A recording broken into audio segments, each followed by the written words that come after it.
Hi, everyone. Happy Thursday, November.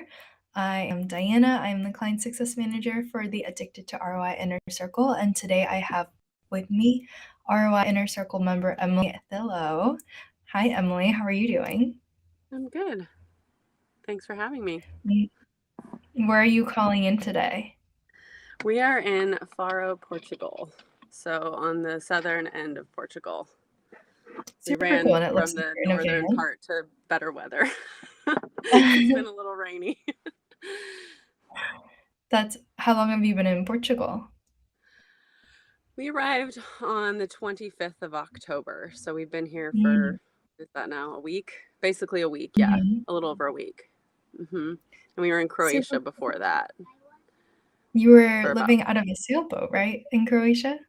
Yes, so we were on a sailboat for 3 weeks. We rented a sailboat just outside of Split, and then lived on that for about for 3 weeks, traveling around in the islands there. So went down to Hvar and Korčula and Bol. We kind of hit all the big stops, and then did a lot of anchoring, kind of out in the middle of nowhere with like not a whole lot of things Mhm. around. So my biggest fear going was like, but I need cell phone service. Like I was like, so I was so stressed out leaving, and there was Wi-Fi on the boat, but what does that mean, right? And so, but yeah, there was literally Wi-Fi everywhere. We had full service. I mean, it was insane how much service compared to like we live in Bellingham and we have zero at our house. Nothing. We have to be on Wi-Fi to make a phone call, to send a text message, and I'm like literally anchored out in the middle of an abandoned military base, and I have full reception and full Wi-Fi. That's Europe is a awesome. little You guys different. have to self-manage your properties from abroad. I remember when Jennifer was traveling in Europe last year, I believe, and she was saying how beautiful Croatia is and how it's awesome the internet connectivity they have there. Yeah, that was I'm on honestly, that was my biggest stress. And I had some contingency plans in place, right? Like I had my my manager at home who does all of my cleanings and stuff. She's my co-host, and I kind of told her that we made a game plan that once I arrived, that she'd just kind of be watching the messages and things like that. And so if for some odd reason internet wasn't going well and cell phone service wasn't going well, we switched to T-Mobile right before we left to try to help with some of that, because T-Mobile is a better and it has better international plans. Um, but yeah, then so I kind of had her on the radar, and then I got here and I was like, okay, I have full service, and we got on the boat and it worked great, and we even were stressed because so after the sailboat we moved to a rental van. So we've been renting it. We rented an Indy car or Indy camper, so it's a like kind of like a Sprinter type van. And they said that they had Wi-Fi too, and when we got there we pulled up and they said, oh yeah, we don't have any Wi-Fi routers. We were like, oh my gosh. So our cell phones actually worked pretty well.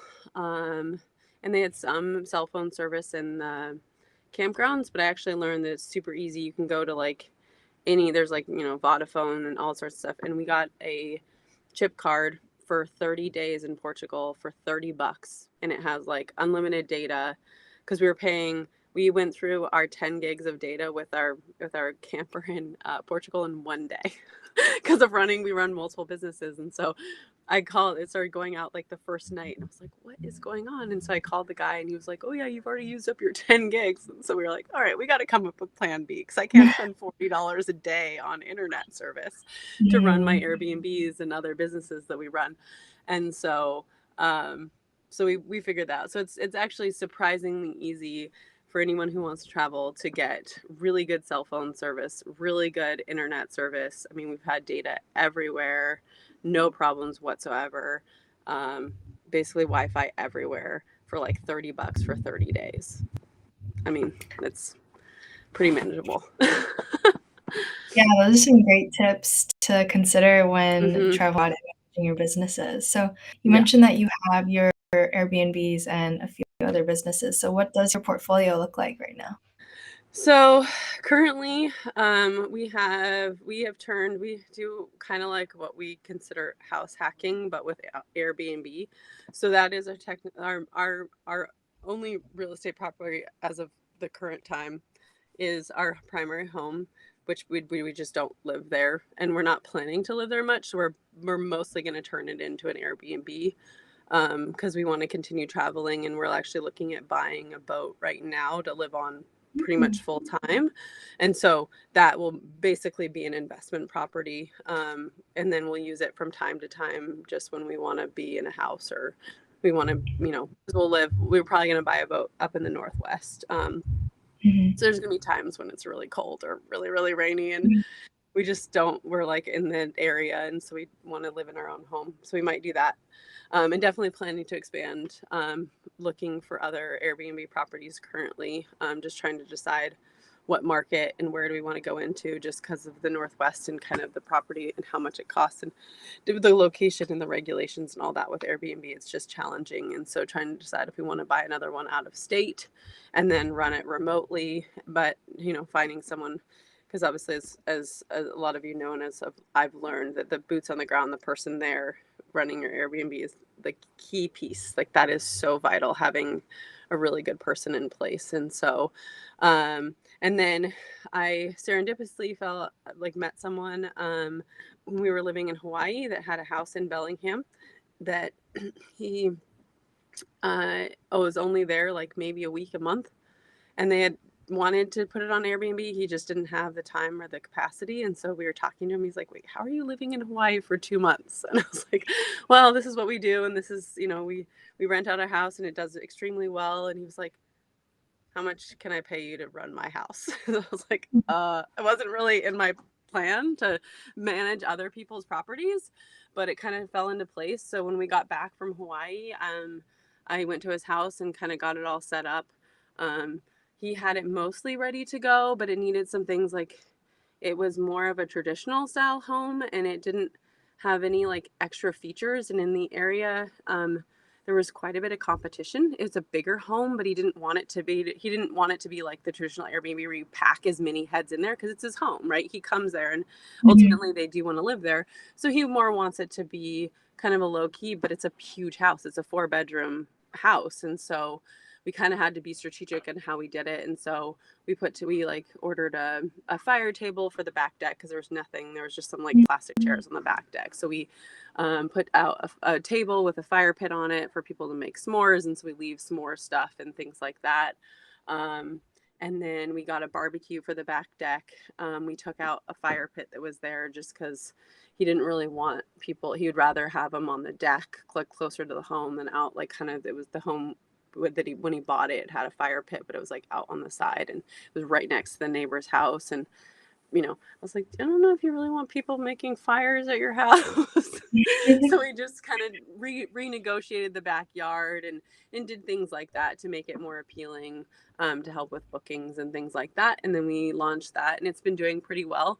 Um, it's been a little bit more challenging to run that one just because it's a outside of Bellingham quite a ways. The area Mhm. still does pretty well, but it's just not it's not the most like sought after. It's not like a downtown location, or like our house is right across the street from mountain biking trails and running trails and hiking trails. And so there's just a big appeal to our area versus out in Sudden Valley. It's still great and it still can do extremely well. But it's just a little, it takes a little bit more work to get that one to do well. So we're Mhm. working on that one as well. So yeah, running those two. So that's two. So managing that one, running our own, managing that one. And then we have a series of 12 websites that we run. We also are in the middle of about to launch, it's been a big project, our own product, Amazon product. So that'll be launching early next year. It's been a year and a half in the making. It's been in testing for a long time. And yeah, it's a baby product that we, a problem that we had at our home. And we're like, started searching, like, is this, does this exist? And it didn't, with twin boys. And so we, Mhm. tried to figure out, how do we do this? How do we manufacture it? And so we have two manufacturers in China that I communicate with on the daily, and it's been testing in China for a while. It's been held up there and for a while, but I've been okay with that because the shipping costs were astronomical. Even like in February of last year was like 3 times, 4 times as much as it is now. So kind of I was like, let's like, That's awesome though. so shipping costs have come way down. So we're going to launch that. Um, and then and then I also run a nutrition company and like part time a little bit. I've been doing that for many years though. And then we also we had to do some investments into e-commerce. We were debating e-commerce versus real estate, and we kind of transitioned into e-commerce when my husband decided to leave his W-2 job, to be home with our kids and to just be more present with our family, and kind of just took a leap of just kind of, as we call it, we jumped out of the plane and then we're building our Mhm. parachute as we're going down. And so we invested some money into e-commerce because at the time it had a lot higher returns, which we needed the cash flow right now, versus real estate is, for us, it's our long game, and definitely our plans. It's just like right now when we're trying to support 2 kids and to do this and to travel full time. That's kind of what we did. And then in the interim, and so we'll kind of eventually, we plan to have like a kind of a mixed portfolio of a lot of different things happening, things that are more hands off. So the e-commerce is totally hands off, kind of more in the real estate realm.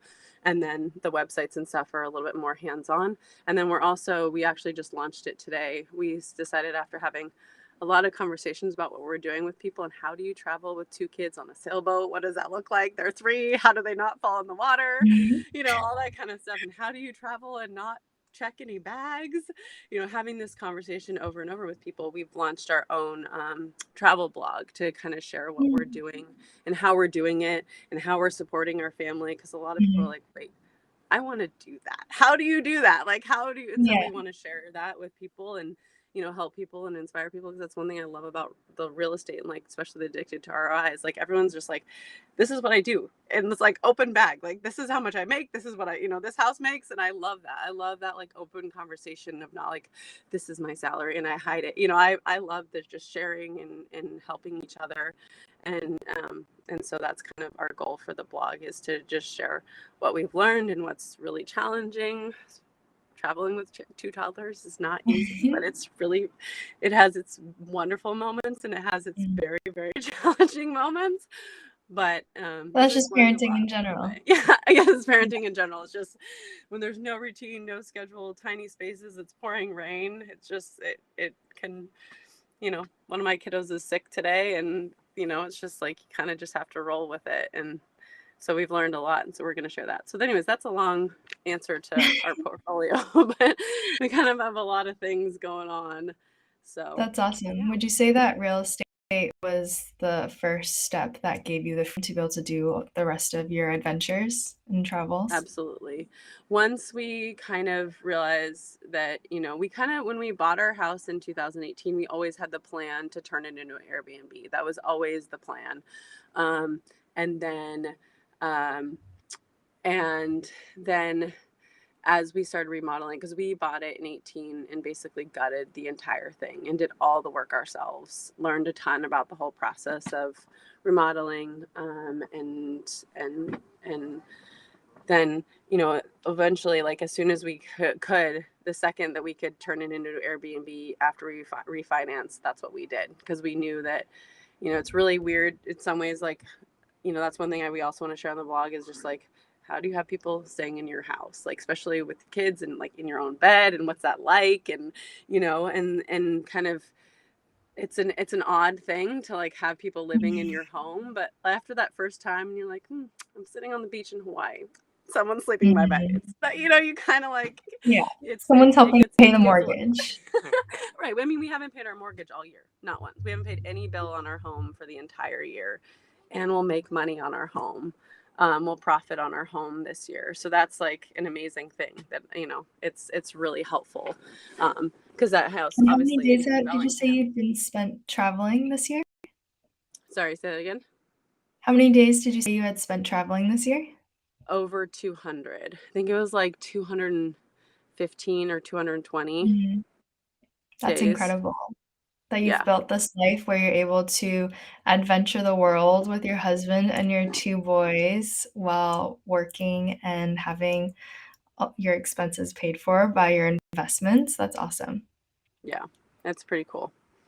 It's really helpful. We Yeah, did so we have basically can pay the Airbnb can pay for our mortgage, all of our utilities, and all of our living expenses while traveling, and a little bit more. So we only have to really pay for food and things like that. mhm, So, that's incredible. We did have one question from Facebook. mhm. What's your monthly earn rate for sailboat life? So sailboat life is hard. It's really expensive with renting. Um, and especially renting in the Northwest. So in the Northwest, it's extremely expensive to rent boats. In Croatia, it was about it gets cheaper when you rent for multiple weeks, depending on what you rent. Obviously, it's very much it depends on the kind of boat that you get. If you get a catamaran, it could be 9,000 a week to rent a catamaran. If you buy, so we got a smaller monohull sailboat, and it was about $3,000 for 3 weeks. So about $1,000 a week. So it was expensive. The whole point of us really doing that was to figure out if it's something we wanted to do long term, because we live on a boat with our kids, and so it's about the and so it's if we did it in the Northwest, it was about 3 times as much for 1 week versus in Croatia. So that's why we ended up coming here to do that.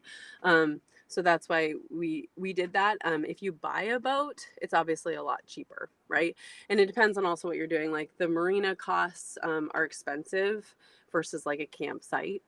So boat life can definitely have it can be a lot more expensive if you're renting. Huh? The way your boat is set up, like if it's set up for chartering versus set up for like live aboard. Yeah, so it also depends on kind of the way the boat's set up, and kind of we wanted to test out like what did we need versus if we were going to buy a boat, what did we need versus what did we want. It's kind of like renting a pair of skis. You got to kind of try them before you just go out and buy a pair of skis. And so we did that, and so that's why. So we kind of Right. saved up to be able to do that, to see if we wanted to do it long term, and we loved it. Like the first week was a little bit of an adjustment period, and then we got off the boat and we're like, I want to go back on the boat. Mhm. So, yeah. Great Um, point. We had another comment from someone that says that a lot of people aren't willing to take on that much uncertainty that you've taking on so many different businesses, traveling with your kids and your husband. What fears did you have to overcome, and what helped you overcome those fears? it's a really good question. And honestly, like, so our boys were born 4 months premature, so at 24 weeks. Um, it was basically they were born 3 days after the first day that they technically will try to save their lives. And so we had about a 60% chance of them making it when they were born. And, my husband and I have always, like, in those moments in your life, you can either kind of, in a sense, crumble and like let the stress and the fear and the uncertainty really get the best of you. Because in the NICU, they say, like, it's 3 steps forward and 1 step back, and then 3 steps forward and 1 step back. And you're just constantly in this awful roller coaster of ups and downs. And through it all, we really learned. And by the way, while this was all happening, the day before our kids were born, my husband ripped off the entire front wall of our home. So we had no front wall to our house. We had basically no home. We were living with our friend when this happened, when I was pregnant. When I Kids home to a travel trailer. and so and then ended up bringing our kids home to a travel trailer. on oxygen in our yard because we needed to keep working on the house. Like we could have gotten a rental house, but then like I'm stuck with the kids off and I can't come help him. And so we would basically put the kids to bed at night and then go work on our house while they were sleeping and stuff. And so, but during that time, we really just learned to put our heads down and like we just knew as long as we had each other and as long as we just kept trying, we would figure it out. Like that's what I think, as hard as this has all been, like my husband in September of last year was just not happy in his job. And he would come home and he'd be like, "Oh, Em, did you see Quinn's doing this?" And I was like, "He's been doing that for a couple weeks now." And he was like, "Okay." And just like those moments just made us realize that like that's not the life that we wanted to live. And so we had a lot of conversations many years in the past about what we wanted our life to look like, and we were trying to get there. He had taken a real estate job thinking that we were going to get ourselves closer and like learn a lot more about investing because he was a home builder, and we just weren't getting there. And so we just decided, you know what, like we will figure this out. And we did. And it's not perfect. We're still learning. Our finances are still not rock solid and we don't have everything figured out, but I wouldn't change anything. I wouldn't give the past year of what we've learned and what we experienced with our kids for anything. And so if you're on the fence about doing something or, buying a home because you're afraid of what this expense might come up or that expense, like I think that's kind of what you learn in real estate and everything else. Like, there's going to be problems with remodels and you just kind of have to roll with it and keep moving forward, and find a solution. When we were building our house, we bought this gigantic door to open up the whole front of our house. And then the engineer said, "Oh, it's not going to fit. Can you just get a double sliding door?" And we're like, "Nope." We cannot. And so my husband came up with a plan, did explained how we could do it. He did the engineering. We ended up pulling the whole roof off of our house. It ended up being an amazing thing in the end. But, I think when you kind of are given those challenges, a lot of times it all ends up working out. Honestly, I really do feel like it does. And so, so that's kind of how we've dealt with it, is just kind of I think the thing that I learned the most while we were in the NICU is to focus on the positives. Because if you focus on the negatives, everything in life is going to feel really hard and really scary. Raising toddlers is going to feel real hard. But if you focus on the positives and what's going well, I think that you can really, it just changes your mindset instead of looking at your day, "Oh, it's so hard." Of like, what went well today? I always try to do that. Or what went well with our kids today? Right. And then really focus I love on that. those and try to just let the rest of it go, And especially So, now with such a crazy market, you could focus on, "Oh, interest rates are rising," or you could see the other side, "Well, that means if the numbers work now, when rates right, drop, then I'm gonna have an even better deal." And absolutely. with all the challenges that do come up, I do love, like you mentioned, our community is so open with sharing about their journey and helping others work through the problems that come up. Yeah, absolutely. I mean, honestly, like one of the big one of the things that like really drove us was seeing Jen's life, and I was like, I told Jeff, I was like, I want that. Like, I want to meet her, and I want like that's the life that I want. And so seeing other people that are doing it, and it makes it so much easier because like I can do that. Like if she can do that, I can do that. We can figure this out. Like just having this community around you of people that are really trying to live, the same not the same life, but just trying to like really honestly like live the life that they want, whatever that looks like for you. Like Live better. I can guarantee there's a lot of people that don't want to live in a tiny little van with two Mm. kids. you know, Absolutely not. Like my life would probably be like, "Oh, no, thank you." But like as long as you're like we're extremely happy, and I think that that's what's most important. As long as you're living your life where you're really happy and you're enjoying your days. Not everyone, because it's not always going to be like that, but in the general, if you're really happy and you're enjoying what you're doing, then I think that that's what's super super important. So, I love that. That's a great why, and when things are hard, it's important to remember that too. yeah, absolutely. Absolutely. What else do you feel like you've valued about being part of the ROI Inner Circle, and how has it helped you as you've worked through all these challenges? Um, Honestly, a funny thing was one of the reasons why. So we saw the event um, in February come up, and in Arizona, and I was like, Jeff, I really Mhm. want to go to that because one of the things that we did the one thing couples retreat quite a few years ago, Mhm. where we kind of it helped Jeff and I really get on the same page about our goals and what we really wanted our life to look like, and had some really tough conversations about, are we getting towards our goals? What do we want them to look like? And it kind of really helped us focus in on what we wanted. And one of the things they identify, which Jen talks about all the time, is it's I think it was you're the sum of the five people you hang out with the most, or Mhm. the people you spend time with, right? And so that's one thing we identified, is that we wanted to have more people in our lives that were buying real estate and doing traveling a lot and doing had similar goals to us. Um, and just finding more people that were doing this kind of lifestyle so that we could learn from them and and just surround ourselves, because I think the more that you're surrounding with people that are doing this, it just seems a lot more doable. It seems easier, whereas it's harder when people are like, what, how, or like, why, Yeah, when you're with you people know that don't understand you.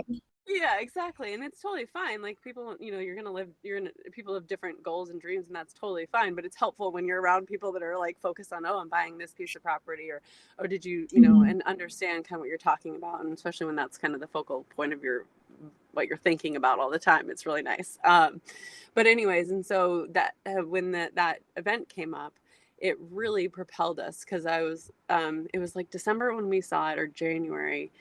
And I was like, well, how do we get there? We have two kids that are immunocompromised. They cannot fly. We cannot leave them with anybody because no one will watch our kids. We've had it's just with two toddlers, it's really tough. Um, and so we're like, okay, well, we have to drive. We can't drive for one car. Our van probably wouldn't make it because we have a Westphalia camper van, which we're selling right now. It would just not make it to Arizona. So we had been talking about buying a Sprinter that we could live in more full time. And so, like, the next week, Jeff flew to California, bought a Sprinter, drove it back. He spent the next, like, we were trying to like frantically get the house ready to Airbnb, because we're like, all right, well, we gotta get it on Airbnb, get it all set up, and outfit the Sprinter with a heater, because there's no heater in this van. And we have two small kids, and we're camping in snow. And so that, like, really, it just like wanting to get there and wanting to be surrounded with those people, like, it really honestly, like, just put a little bit of, I don't want to say that, but like the gun to your head to kind of just like get it done. And so we just Mhm. like, he was out at like midnight with like gloves on, trying to do electrical wiring in the van so that we could get so that we could get to Arizona in time. So Yeah. that was one Yeah, thing. that So just was like, just those events and just being around people that are inspiring us. We met some amazing people down there that have become really good friends of ours. Emma and Stetson, they're doing really cool stuff in Bellingham, and seeing them put their house on Airbnb, that their duplex, and now they're building another one. And just like, like all of that, just having people, they're doing really cool stuff around you. Now I'm like, oh, now I want another Airbnb because I want to set it up, and I want to, Mhm. so seeing them doing that kind of stuff, it's been really cool. So Yeah. just having those people around you has been, and just the community around you when you're doing these kinds of things are just really helpful. Um, and asking questions. Like, one thing, and this is one tip that I would really recommend. So our house is like a perfect house for a hot tub, and we have the backyard for it. And so I actually went on and I asked, I think it was like I don't remember which one it was, but Cody was in there, and I asked about hot tubs. It was like an Airbnb, we were talking to someone who was doing Airbnb, and I asked about a hot tub. I said, what do you guys think about doing a hot tub? Like, I've been looking for like free ones on Facebook Marketplace and stuff. And Cody was like, no, Mhm. you got to buy a new one. Like, it's just not worth it. It's going to be a big problem. But we just didn't have the cash. Like, I just didn't have the money to fork over for a new hot tub. And, it would be months to wait. And so, kind of the strategy, the plan that I came up with, I was like, okay, well, if I can't afford a new one, what I'm going to do is I'm going to find the who kind of part of it, right? So I found a hot tub company that does like maintenance and stuff on hot tubs in Bellingham. And I established a relationship with him first before I even had a hot tub. And so then I started looking around and I asked him if he ever sold used hot tubs or anything like that. And so he um, he was kind of like my person because I knew nothing about hot tubs. And so I found this one on Facebook Marketplace that someone put up for free. And I was like, I know nothing about this. It looks like it's in decent shape. I don't know. And so I sent it to him. He said, yeah, it looks good. Go get it. And I was like, okay. So I went and we found, I got a trailer. I found like hot tub dollies, which I didn't even know that was a thing, but apparently it's a thing. Rented it. Um, I had my really good friend who, her daughter came up and helped with the boys, and we got people on, what is it called? It's not Fiverr, but it's you can get TaskRabbit. Last Yeah. rabbit. Yeah. So I hired people off of there to come help us move the hot tub, got it to our house, and then I had them come out. They found there was it was like a $500, $600 fix problem with it. It looked like it was really cheap.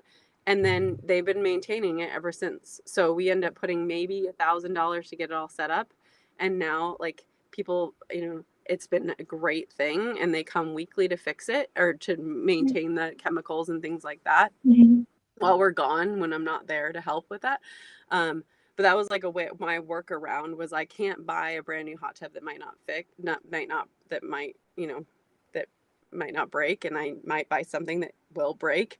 But I wanted someone on call that if it breaks, I can have them there within a couple hours. Like we Right. tried to leave, and there was guests coming that day, and my son took a giant cup of dirt and rocks and dumped it in the hot tub as I was literally had just done the chemicals and was closing it. And I was like, oh God. So what did I do? I Of called the course. guy, and he was in the area. He came with his little vacuum. He was at my house within 10 minutes and vacuumed out all the dirt and rocks and like fixed my problem. So that was Yeah. my strategy was, for things like that, kind of when you can't necessarily afford to get something new. Like that was something I learned with Airbnb. Like sometimes you can't necessarily afford, like we try not to cut a lot of corners. And that was one thing I couldn't spend 10, 15 grand on a hot tub. So, it's worked out really well. But yeah, that's one weird tip that I learned. I love how innovative you were. Yeah, Jennifer definitely talks a lot about when you have a problem, don't focus on how you're going to figure it out. Focus on who can help you through this Mm-hmm. problem, who can guide you and just help you when like your hot tub contact, you just focused Yeah. on building that relationship, and that's awesome. Yeah. And that pays off huge, right? Like, and that's the same thing, like finding your house cleaner, like making a really good, finding someone and then paying them well is super important. 'Cause especially that person on the boots on the ground is so vital. Like I provide cookie dough at my Mhm. house because that's a big thing. And I Mhm. made my own cookie dough recipe. And so I provide frozen cookie dough in my house. And it's like all over my reviews that people love it. And so I made like 6 batches before we left, 6 double batches of cookies. Mhm. And like they were gone as of like a week ago. And I was, how did that happen? It's like, and I probably shouldn't put it all in the freezer, but anyways, we have like some shipping containers on our property, and one of them's extremely hard to open, and my house cleaner has a challenging time opening it. So I haven't, so I've just been keeping in the freezer, and apparently people went through the cookies. And so she didn't have a stand mixer. She's borrowed one from her friend. I sent her all the ingredients. She's like, I'm not very good in the kitchen, but she was like, I'll figure it out. So she made me cookie dough and like brought it to my house. It's just finding people Mhm. like that are gonna support you. We had neighbors come over. Oh, and that's one other thing I was gonna say about traveling, because I don't even think we've got to this, and we've got way over. So, Mhm. one thing I was gonna say that I've really learned about traveling abroad while managing, which I think people might be interested to know what it's like. So, it has its challenges. The biggest challenge is the time change. Um, so a lot of times you get bookings on the Pacific time that are like 4 o'clock, 5 o'clock in the afternoon, which is the middle of the night in Europe. And so what the sacrifice that I've decided to make is I leave my phone on ring, and I can always tell that it's an Airbnb booking because you get the Airbnb chime right, and then the text message chime right after it. So it's like a boom, boom. And so a lot of times it wakes me up because I know it's like you kind of just know what it is. And Mhm. so I've had to deal with one problem where a guest got couldn't get into the house because another guest locked themselves out of the house and ended up having to call a locksmith and whatever. So they did something to that lock and it wouldn't work. And so the guests couldn't get in. So at the middle of the night, like 1:30, 2 o'clock in the morning, I had to deal with this. And so I had to call a neighbor who had to come up and let them in, and with the other door, because we don't give them the key to the panoramic door. And then we had to have a friend come up and a couple days later, and they changed out the locks and things like that. And then the other thing is, like, I could wait to get booking, like to respond to bookings in the morning. I absolutely could. But as a guest, I appreciate getting a quick response, because I don't let them just automatically book. I want to receive requests and then approve them. That's just me personally. And so I just get up at 1:30 in the morning, send a quick message and approve a booking, and then go on with my night and go back to sleep. I'm used to getting up though.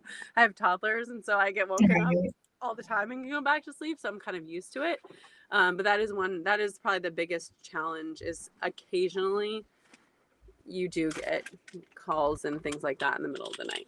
And like Jenna could have managed that in Bellingham if I needed to, because she was on it. They messaged her too. But anyways, so yeah, that's kind of back to who you have in your pocket. Huh? It goes back to who you have in your pocket. Yeah, exactly. And so we had a neighbor come by at like 10 o'clock at night to fix our door handle before the next guest arrived, and he was leaving to drive to Colorado at 4 o'clock in the morning. And he was like, yeah, I'll go do it. Just having those people around that will, that's awesome. Help you out. It's, and that's kind of, you have to rely on some people to help you out.